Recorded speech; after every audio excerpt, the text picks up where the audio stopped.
భాగస్వామిని మీరు ఎంచుకున్నారు దేవా. నా జీవితమంతా ఏకమై నడిచెదను.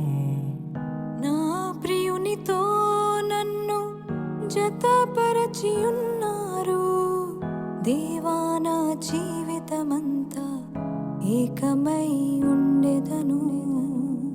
నా యందు నీ వివాహ కార్యమును విశ్వాసముతో స్వీకరించెదన్.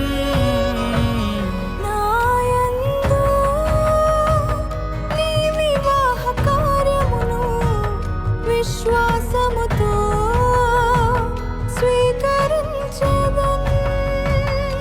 పరలోక సాక్షిగా నీ సన్నిధిలో నేను పరమాత్ముని కార్య